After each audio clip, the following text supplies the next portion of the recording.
Welcome.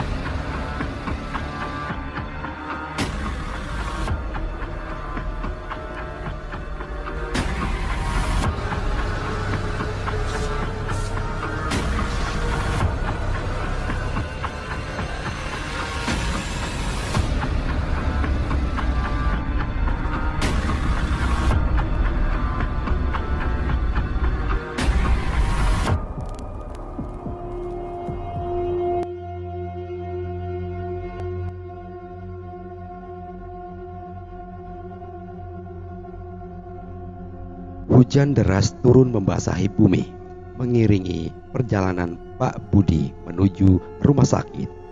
Setelah mengantar jenazah ke rumah duka yang terdapat di pelosok salah satu kabupaten di Gunung Kidul. Pak Budi seorang pria berumur 50 tahun yang bekerja sebagai supir ambulan di salah satu rumah sakit swasta di salah satu kabupaten yang terletak di kota Yogyakarta. Jam baru menunjukkan pukul 6:30 malam, tapi jalanan menuju jalan raya utama sudah sepi. Mungkin karena hujan deras ditambah kilat yang menyambar-nyambar, membuat orang enggan keluar rumah. Sesekali petir berbunyi dengan keras, menambah suasana menjadi horor. Saat ambulan yang dikendarai Pak Budi sampai di persimpangan jalan utama, Jalan Wonosari, Jogja, Pak Budi segera membelokkan mobil ambulannya ke arah Jogja.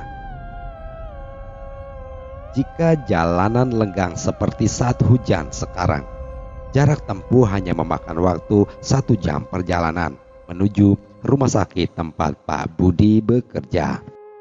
Tapi jika jalan padat, ya bisa memakan waktu sekitar 1,5 jam. Singkat cerita, ambulan Pak Budi sudah memasuki daerah Jalan Irung Petruk. Disebut Irung Petruk karena jalanan yang berkelok-kelok, bahkan ada tikungan yang cukup tajam. Pak Budi pun menurunkan kecepatan ambulannya yang dikendarainya.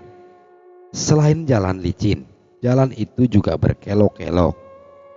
Setelah melewati tikungan yang cukup tajam, Pak Budi dikejutkan dengan adanya orang yang langsung berlari ke tengah jalan, lalu berhenti sambil merentangkan tangannya mencegat ambulan yang dikendarai Pak Budi. Spontan Pak Budi mengerem ambulannya. Untung, mobil ambulan berhenti tepat di depan pemuda itu, tidak sampai menabraknya. Pak Budi langsung menyembulkan kepalanya lewat jendela pintu mobil. "Hei, kamu sudah gila ya? Mencegat kendaraan secara tiba-tiba? Kalau ketabrak gimana?" maki Pak Budi. Pemuda itu langsung menghampiri Pak Budi. "Pak, saya minta maaf Pak, tapi ini darurat Pak. Kebetulan ada ambulan lewat, saya langsung mencegat sembarangan. Saya hanya menginformasikan jika ada kecelakaan di Bukit Bintang dan butuh ambulan secepatnya Pak," ucap pemuda itu. "Kecelakaan?" tanya Pak Budi. Pemuda itu mengangguk. "Iya Pak, tolong ya Pak, bawa korban kecelakaan itu ke rumah sakit terdekat agar mayatnya segera diurus," ucap pemuda itu dengan nada memohon. "Baiklah, saya akan segera ke sana," ucap Pak Budi. "Terima kasih ya Pak." Pak Budi pun menutup kembali kaca jendela, kemudian melajukan ambulan ke lokasi kejadian kecelakaan dengan membunyikan sirene ambulan.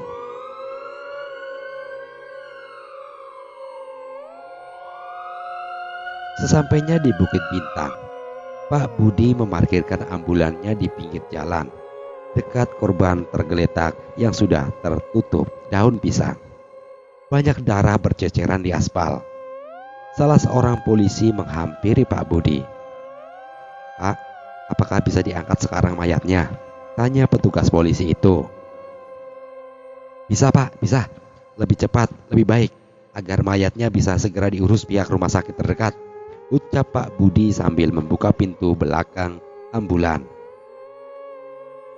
Petugas polisi pun menyuruh beberapa warga yang berkerumun untuk mengangkat tubuh korban dan memasukkannya ke dalam ambulan.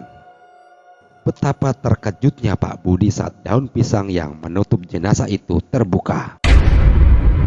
Korban kecelakaan meninggal itu adalah pemuda yang menyetop ambulannya yang dikendarai Pak Budi tadi.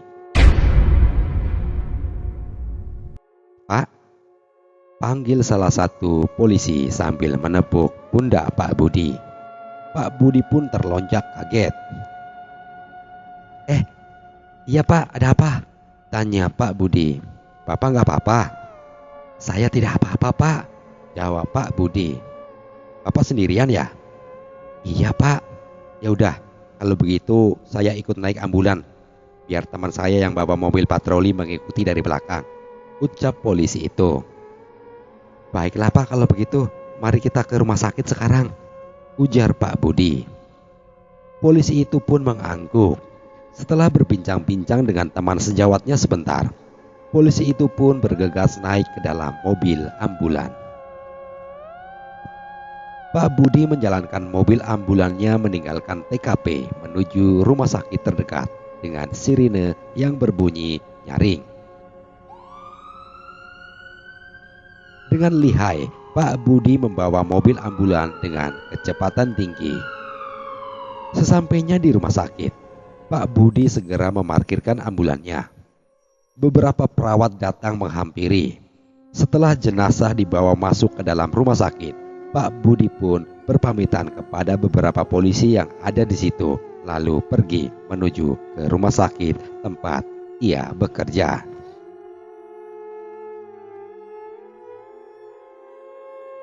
Pak Budi baru datang, tanya Agus, satpam rumah sakit. Iya Gus, tadi di jalan ada kecelakaan.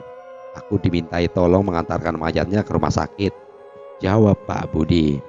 Korbannya meninggal dunia Pak, tanya Agus. Pak Budi mengangguk. Lalu Pak Budi menceritakan kejadian yang dialaminya kepada Agus. Waduh, ceritanya sama kayak cerita horor yang sempat aku nonton di YouTube Pak, ucap Agus. Emang ada Gus cerita yang sama kayak aku alami tadi? Tanya Pak Budi. Agus mengangguk, lalu mengeluarkan ponselnya dan memutar videonya. Pak Budi menonton dengan seksama sampai durasinya habis. Namanya kita hidup di dunia Gus, selain berdampingan dengan hewan dan tumbuhan, kita juga berdampingan dengan makhluk tak kasat mata, ucap Pak Budi. Betul Pak, asal kita tak mengganggu mereka, mereka pun tak akan mengganggu kita. Kalaupun mereka menampakkan wujudnya kepada kita, mungkin mereka sekedar meminta tolong atau ingin menunjukkan sesuatu, imbuh Pak Budi. Iya, contohnya yang Bapak tadi alami kan, sahut Agus. Pak Budi melihat jam tangan yang melingkar di tangannya. Jam menunjukkan pukul 10 malam. Sudah waktunya Pak Budi pulang. Sudah jam 10 Gus, waktunya aku pulang. Aku pulang dulu ya Gus, pamit Pak Budi. Oke Pak, hati-hati di jalan, sahut Agus. Pak Budi mengangguk, lalu pergi meninggalkan pos satpam diiringi tatapan Agus yang sulit diartikan. Agus sebenarnya bukan menatap Pak Budi, tapi menatap seorang pemuda yang mengikuti Pak Budi. Kaki-kaki pemuda itu berjalan melayang di atas tanah, tidak menyentuh tanah.